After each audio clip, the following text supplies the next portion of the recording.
Good morning everyone, আমি সৌমিতা। নতুন একটা ভিডিওতে সবাইকে অনেক অনেক স্বাগত জানাই। তো প্রত্যেক দিনের মতো আজকেও কিন্তু রান্নাঘর থেকে আজকের ব্লগটা স্টার্ট করছি। ব্লগটা পুরো দেখো, আশা করছি তোমাদের খুব ভালো লাগবে। তো এই যে যা যা রান্না করবো সেগুলো সব কিছুই কিন্তু কেটে নিয়েছি। আর আজকে যেহেতু শুক্রবার, তো সে কারণে হচ্ছে ফ্রিজ পরিষ্কার করার দিন। ফ্রিজে যা যা ছিল সেগুলো দিয়ে কিন্তু আজকে রান্না করব।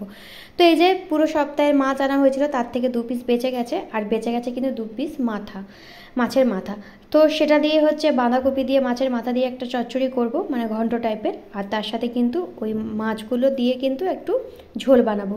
তো মাছের মাথাগুলো এত বড় বড় ছিল যে ভাজতে কিন্তু আমার অনেকক্ষণ সময় লেগে গেছে। তো এই যে আমার এখানে মাথাগুলো ভাজা হয়ে গেছে।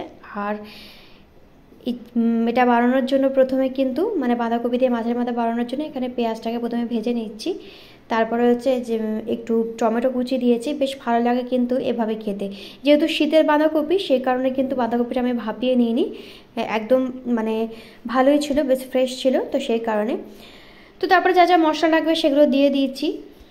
আর এই যে সমস্ত কিছু দিয়ে মাছের মাথাটাও দিয়ে কিন্তু কম আঁচে ঢেকে ঢেকে ভালোভাবে রান্না করব।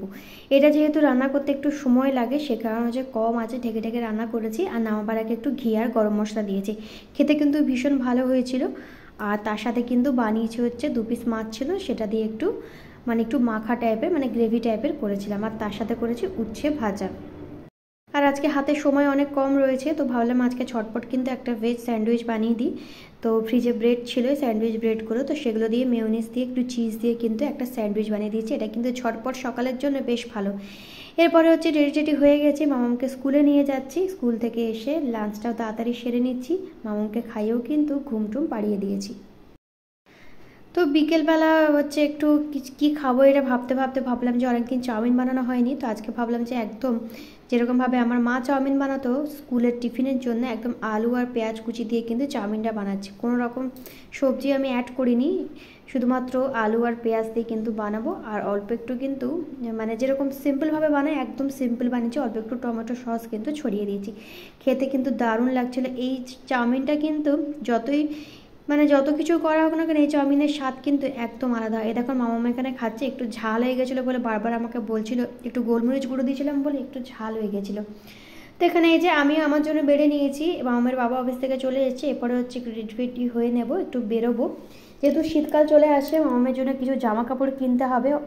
যেহেতু খুব তাড়াতাড়ি বড় হয়ে যাচ্ছে, তো অনেক জামা কাপড় হচ্ছে ছোট হয়ে যাচ্ছে, তো সেই কারণেই কিছুদিন যাওয়ার পরই হচ্ছে জামা কাপড়গুলো মানে ছোট হয়ে যায়। তো সেই কারণে হচ্ছে একটু বেরোবো। তো তার জন্য হচ্ছে খাওয়া দাওয়া করে এই যে রেডি হয়ে গেছে, মামাকে রেডি করে দিয়েছে। আর বাইরে কিন্তু আজকে বেশ ভালো ঠান্ডাও লাগছে। তো এখানে সামনেই যাব একটু একটা মলে, তো সেখান থেকে হচ্ছে মামার জন্য জামা কাপড় কিনতে যাব। ঘড়িতে বাজে এখন 8:30, প্রায় অনেকটাই দেরি হয়ে গেছে।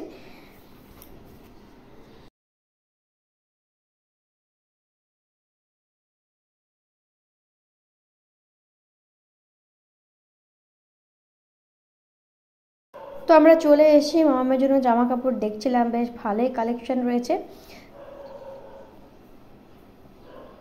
তো এখানে অনেকগুলো পছন্দ হচ্ছিল, তো ওর বাবা হচ্ছে ওকে পরিয়ে দেখছিল। তো প্রত্যেকবারই কি হয় না যে মাপের জামা কাপড় নিলে 3-4 মাস পরেই হচ্ছে জামা কাপড়গুলো হচ্ছে ছোট হয়ে যাচ্ছে। তো বাচ্চাদের এমনটাই হয়, কিছু করার নেই। তো সে কারণে হচ্ছে এবারে যা যা জামা কাপড় ছিল সেগুলো একটু বড় কেনারই চেষ্টা করেছে। আর দেখেছো নিজে নিজে জামা কাপড় নিয়ে আবার নিজে মেপে দেখছে। তো চারিদিকটা আমিও তোমাদেরকে একটু ঘুরিয়ে দেখিয়ে দিলাম। বাচ্চাদের কালেকশান এতটাই ভালো থাকে যে একটা দেখলে মনে হয় 5টা নিয়ে নিই। তো এখানে মামের জন্য অনেক কটা জামা কাপড় নিয়েছি। আর এখানে মামের বাবাও নিজের জন্য একটু দেখছিল। তো ভাবলাম যে আমি কেন বাদ থাকি, আমিও একটু টুকটাক নিজের জন্য শপিং করে নিই। তো আমিও নিজের জন্য কিছু দেখছিলাম। তো নিজের জন্য হচ্ছে একটা সোয়েটার নিয়েছে, যেহেতু খুব একটা ঠান্ডা পড়ে না আমাদের দিকে, তো সেই কারণে হচ্ছে খুব ভারী সোয়েটার নিয়ে কোনো লাভও হয় না, তাই হালকা এরকম সোয়েটার কিন্তু নিয়ে থাকি। তো মামার বাবা হচ্ছে জামা কাপড়গুলো ট্রায়াল দিচ্ছিল, তো আমি এখানে দাঁড়িয়েছিলাম, মামা মোর বাবার সাথেই ছিল। আর তারপর হচ্ছে আমার সেকশানে চলে এসে এখানে দেখছিলাম যে আমার কিছু পছন্দ হয় নাকি। তো নিয়েছি। আজকের ব্লগটা এইটুকুই রাখছি, কেমন লাগলো জানিও।